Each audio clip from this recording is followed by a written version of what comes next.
T'imagines, t'as dit à ton père qu'il arriverait rien à ton petit frère. Et là, tu dois rentrer chez ton père et lui apprendre que le petit frère, il est resté en Égypte, prisonnier, car il est accusé de vol. T'as annoncé que le jeune fils de ton père s'est fait bouffer par une bête féroce. Franchement, ne rentre pas. Ou alors cache-toi, parce que ton père, il va être vénère.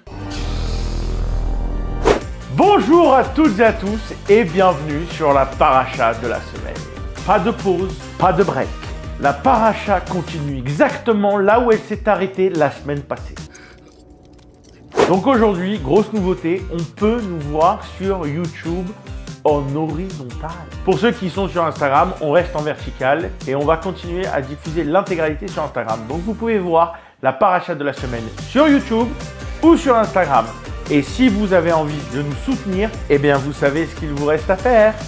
Vous likez, vous partagez et vous vous abonnez. Et vous pouvez donner de la force en vous abonnant à la fois sur Instagram et sur YouTube. Ok, on y va, jingle.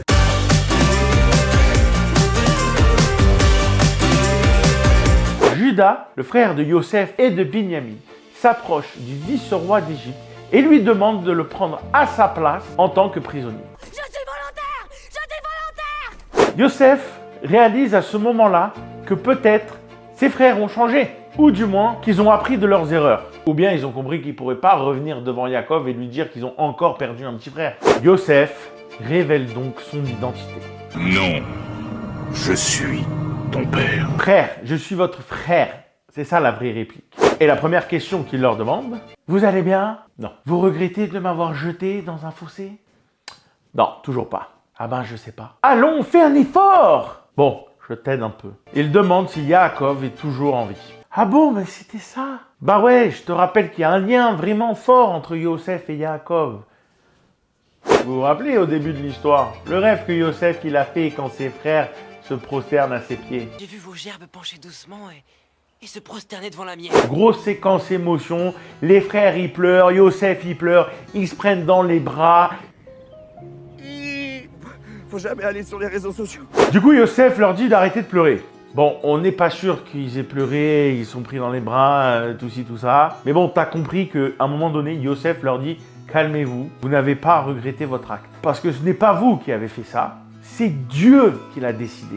Mais attendez, c'est moi qui ai raté un épisode ou quoi? Dieu a fait cela pour que je puisse nous sauver, nous et tout notre pays, de la famine à venir. » Bon, vous l'aurez compris, les frères repartent à Canaan, annoncent la nouvelle à Yaakov. Yaakov, il décide de prendre toute sa tribu et ils débarquent tous en Égypte pour retrouver Yosef. Il est vivant.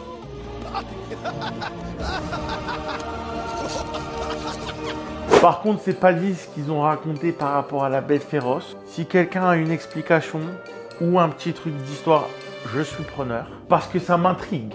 Comment Yaakov, il s'est pas dit à un moment donné « Oh les gars, vous m'avez pris pour un teubé ou quoi? Il est passé où cette histoire? Vous m'avez menti ?» Sur le moment, je me suis dit « C'était bien l'accent marseillais. » Après 22 ans, Yaakov et Yosef se retrouvent enfin. T'imagines l'émotion qu'il y a dû avoir à ce moment-là?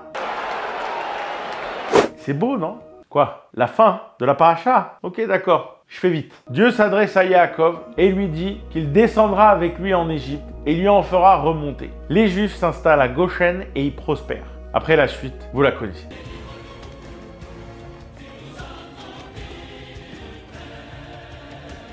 Dieu avait prévenu Abraham et Sarah qu'il y aurait une grande période d'exil. Tout ce qui est arrivé ici n'est pas un hasard. On a déjà parlé du hasard. Là, nous avons un exemple précis de la manière dont Dieu dirige les choses. Je m'explique.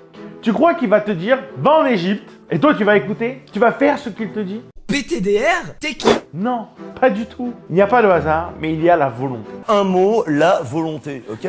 Yaakov, il ne serait jamais allé en Égypte si ses fils n'y étaient pas allés avant et avaient découvert que Yosef était là. Ses fils ne seraient jamais allés en Égypte s'il n'y avait pas eu la famine. Yosef est arrivé en Égypte pour interpréter le rêve de Pharaon et prévoir cette famine. Yosef n'aurait jamais été vendu s'il n'avait pas été jalousé par ses frères. Bref, je peux remonter loin encore, mais tu as compris le principe. Je vous ai compris. Il y a un projet ici. Parce que c'est notre projet! Toi, tu le connais pas.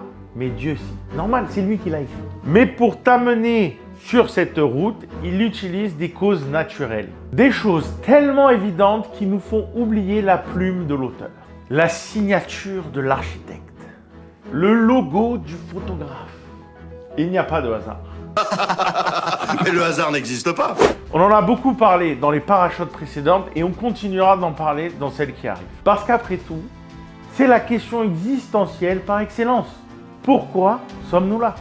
Prenons le temps de réfléchir aux choses qui nous entourent, ce qui s'est passé dans notre vie, ce qui se passe dans notre vie. Et ainsi, nous pourrons essayer de comprendre ce qu'Hachem a prévu pour nous. Voilà, la paracha de cette semaine est terminée. L'histoire de Yosef arrive bientôt à son terme et on va commencer prochainement l'histoire de Moïse et un nouveau livre de la Torah. En attendant, je vous souhaite de profiter de la fin de l'année civile 2022. Nous, on se revoit en 2023 en forme avec plein de nouveautés, plein de choses qui vont arriver. Je vous promets que vous ne serez pas déçus. Shabbat Shalom, je vous embrasse à tous.